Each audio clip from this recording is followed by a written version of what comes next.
Breaking news হিসাবে আমরা সবেমাত্র জানতে পেরেছি যে টানা ৪ ঘণ্টা ধরে মন্ত্রিপরিষদের একটি অত্যন্ত গুরুত্বপূর্ণ এবং রুদ্ধতার বৈঠক অনুষ্ঠিত হয়েছে। প্রিয় সরকারি চাকুরিজীবী ভাই ও বোনেরা, আজকের সকালের আপডেট নিউজে আপনাদের স্বাগতম। যারা আমাদের চ্যানেলের নতুন তারা এখনই চ্যানেলটি সাবস্ক্রাইব করুন, আর হ্যাঁ, অবশ্যই কমেন্ট করে জানাবেন আপনারা কে কোন জেলা থেকে আমাদের ভিডিওটি দেখছেন। তবে চলুন কথা না বাড়িয়ে আজকের সর্বশেষ সংবাদটি জেনে নিন।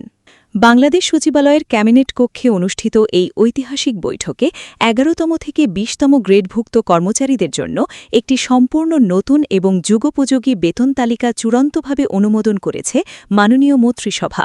সোমবার সকাল ঠিক ১০টায় মাননীয় প্রধানমন্ত্রীর সভাপতিত্বে এই অত্যন্ত গুরুত্বপূর্ণ বৈঠকটি শুরু হয়। শুরু থেকেই এই বৈঠকের দিকে সারা দেশের লক্ষ লক্ষ সরকারি কর্মচারী এবং তাদের পরিবারের সদস্যদের তীক্ষ্ণ নজর ছিল। টানা ৪ ঘণ্টা ধরে চলা এই দীর্ঘ এবং রুদ্ধশ্বাস বৈঠকে দেশের বর্তমান সার্বিক অর্থনৈতিক পরিস্থিতি, আকাশছোঁয়া দ্রব্যমূল্য এবং সাধারণ মানুষের দৈনন্দিন জীবনযাত্রার ব্যয় বৃদ্ধির মতো অত্যন্ত স্পর্শকাতর বিষয়গুলো নিয়ে চুলচেরা বিশ্লেষণ করা হয়। সভার একেবারেই শুরুর দিকে অর্থ মন্ত্রণালয়ের দায়িত্বপ্রাপ্ত উচ্চপদস্থ কর্মকর্তাদের পক্ষ থেকে ১১তম থেকে ২০তম গ্রেডের কর্মচারীদের জন্য বর্তমানের বেতন কাঠামোর সাথে বর্তমান বাজার মূল্যের একটি বাস্তবসম্মত এবং তুলনামূলক চিত্র প্রজেক্টরের মাধ্যমে মন্ত্রিসভার সদস্যদের সামনে বিশদভাবে উপস্থাপন করা হয়। সেখানে অত্যন্ত স্পষ্টভাবে দেখানো হয় যে বর্তমানের এই লাগামহীন মুদ্রাস্ফীতির কারণে মাঠ পর্যায়ের এই সাধারণ কর্মচারীরা কতটা মানবেতর জীবনযাপন করছেন এবং মাসের শেষে সংসার চালাতে গিয়ে তারা কিভাবে প্রতিনিয়ত হিমশিম খাচ্ছেন। দীর্ঘ এবং গঠনমূলক আলোচনার পর মন্ত্রিপরিষদের সকল সদস্য এক বাক্যে এই বিষয়ে একমত পোষণ করেন যে এই স্বল্প আয়ের কর্মচারীদের জন্য আর কোনোভাবেই কালক্ষেপণ না করে অত্যন্ত দ্রুত একটি টেকসই এবং বাস্তবসম্মত আর্থিক সমাধান প্রয়োজন। আর সেই কল্যাণমুখী চিন্তাধারা থেকেই নতুন এই বেতন কাঠামোতে শুধু মূল বেতনই নয়, এর পাশাপাশি যাতায়াত ভাতা, চিকিৎসা ভাতা, বাড়ি ভাড়া এবং সন্তানদের শিক্ষা সহায়তার মতো অত্যন্ত গুরুত্বপূর্ণ আনুষাঙ্গিক ভাতাগুলোতেও যুগান্তকারী এবং উল্লেখযোগ্য পরিবর্তন আনা হয়েছে। বিশেষ করে নিচের ধাপের গ্রেডগুলোতে বেতন বৃদ্ধির হার এমন সুপরিকল্পিতভাবে সমন্বয় করা হয়েছে যাতে বর্তমান এই কঠিন বাজার ব্যবস্থার মধ্যেও একজন কর্মচারী তার পরিবার পরিজন নিয়ে জীবনযাত্রার ন্যূনতম মান বজায় রাখতে পারেন। সরকারের এই অত্যন্ত সময় উপযোগী এবং মানবিক সিদ্ধান্তের ফলে বিভিন্ন সরকারি দপ্তরে কর্মরত পিয়ন, গাড়ি চালক, অফিস সহকারী, ডেসপ্যাচ রাইডার থেকে শুরু করে সমমান পর্যায়ের কয়েক লক্ষ কর্মচারী সরাসরি এবং তাৎক্ষণিকভাবে উপকৃত হতে যাচ্ছেন। জনপ্রশাসন মন্ত্রণালয়ের একাধিক উচ্চপদস্থ কর্মকর্তার নাম প্রকাশ না করার শর্তে জানিয়েছেন যে এবারের এই নতুন বেতন কাঠামো তৈরির ক্ষেত্রে সবচেয়ে বেশি জোর দেওয়া হয়েছে দীর্ঘদিনের পুঞ্জীভূত বেতন বৈষম্য কমানোর উপর। আপনারা সবাই জানেন যে দীর্ঘদিন ধরে ১১তম থেকে ২০তম গ্রেডের কর্মচারীরা উপরের দিকের গ্রেডগুলোর সাথে তাদের বেতন স্কেলে একটি বিশাল এবং পাহাড়সম পার্থক্যের অভিযোগ তুলে আসছিলেন। তারা বিভিন্ন সময় নিয়মতান্ত্রিকভাবে এই বৈষম্য নিরসনের জোর দাবিও জানিয়েছিলেন।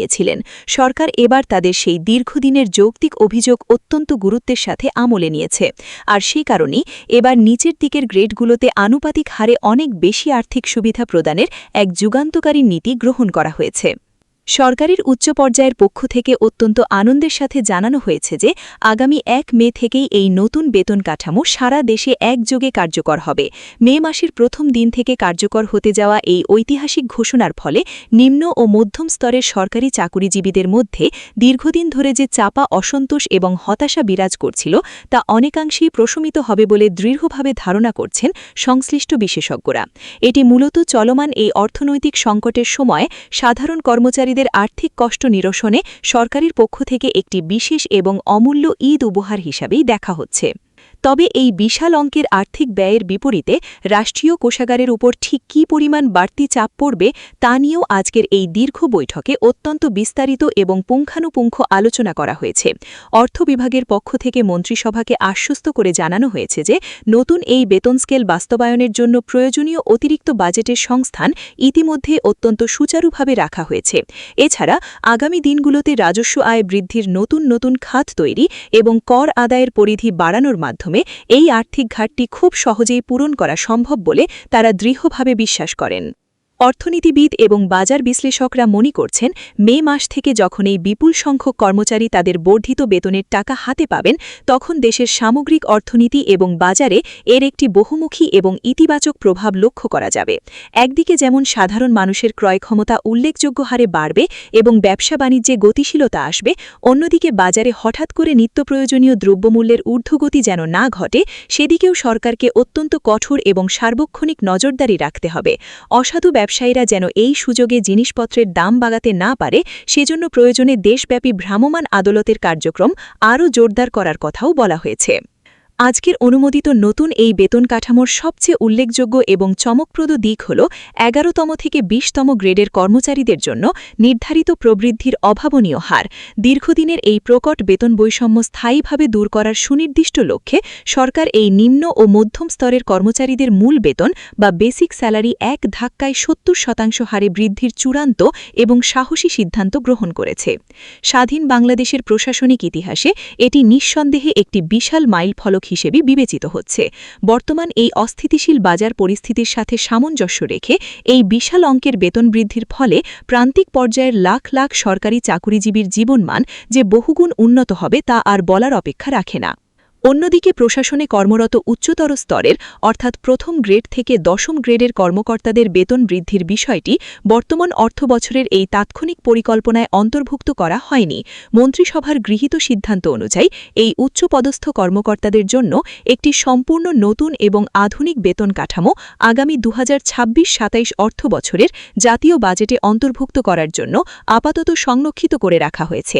সরকারের এই ডি স্তর বিশিষ্ট অত্যন্ত সুচিন্তিত কৌশল মূলত সাধারণ কর্মচারীদের তাৎক্ষণিক আর্থিক সুরক্ষা এবং স্বস্তি নিশ্চিত করার পাশাপাশি রাষ্ট্রের দীর্ঘমেয়াদী বাজেট ব্যবস্থাপনার ভারসাম্য নিখুঁতভাবে বজায় রাখার একটা চমৎকার প্রয়াস হিসাবেই দেখছেন সবাই। তো প্রিয় দর্শক এবং আমাদের গ্রুপের সম্মানিত সদস্যবৃন্দ, মন্ত্রিসভার এই চূড়ান্ত অনুমোদনের পর এখন অর্থ মন্ত্রণালয় এবং জনপ্রশাসন মন্ত্রণালয় সহ সংশ্লিষ্ট সকল বিভাগ খুব দ্রুততার সাথে আনুষ্ঠানিক গ্যাজেট প্রকাশের যাবতীয় প্রস্তুতি গ্রহণ করছে। সরকারি এই যুগান্তকারী সিদ্ধান্তকে ইতিমধ্যেই অত্যন্ত স্বতঃস্ফূর্তভাবে স্বাগত জানিয়েছে দেশের বিভিন্ন স্তরের কর্মচারী সংগঠন এবং কল্যাণ সমিতিগুলো। তাদের মতে যদিও এই সুসংবাদটি আসতে কিছুটা বিলম্ব হয়েছে এবং তাদের অনেক দিন রাজপথে ঘাম ঝরাতে হয়েছে, তবুও ১ মে থেকে এটি কার্যকর হওয়ার সংবাদটি সাধারণ কর্মচারীদের জন্য এক বিরাট এবং ঐতিহাসিক অর্জন। সরকারের নীতি নির্ধারকরা অত্যন্ত দৃঢ়ভাবে আশাবাদ ব্যক্ত করেছেন যে প্রশাসনের প্রতিটি স্তরে এবং প্রতিটি দপ্তরে কাজের নতুন গতিশীলতা ফিরিয়ে আনতে, সরকারি কাজে শতভাগ প্রচ্ছন্নতা নিশ্চিত করতে এবং সব ধরনের দুর্নীতি কঠোরভাবে রোধ করতে এই বিপুল পরিমাণ বেতন বৃদ্ধি একটি জাদুকরী ও সহায়ক ভূমিকা পালন করবে। সরকারের এই ইতিবাচক পদক্ষেপের ফলে প্রজাতন্ত্রের কর্মচারীদের মধ্যে রাষ্ট্রের প্রতি এবং সাধারণ জনগণের প্রতি দায়বদ্ধতা যেমন অনেক গুণ বাড়বে, ঠিক তেমনি সরকারি সেবা প্রদানের সার্বিক মানও আগের যে কোনো সময়ের চেয়ে অনেক বেশি উন্নত, দ্রুত ও জনবান্ধব হবে।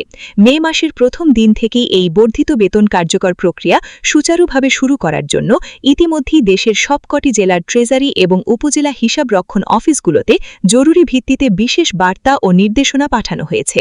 আমরা আশা করছি খুব শীঘ্রই আনুষ্ঠানিক এবং পূর্ণাঙ্গ প্রজ্ঞাপন আপনাদের হাতে পৌঁছে যাবে। সেই পর্যন্ত সকল নতুন আপডেট পেতে আমাদের সাথেই থাকুন। ভিডিওটি খুবই জরুরি, তাই দয়া করে সবার সাথে ভিডিওটি শেয়ার করতে ভুলবেন না। আর নতুন ভিডিও আপডেট পেতে এখনই চ্যানেলটি সাবস্ক্রাইব করুন।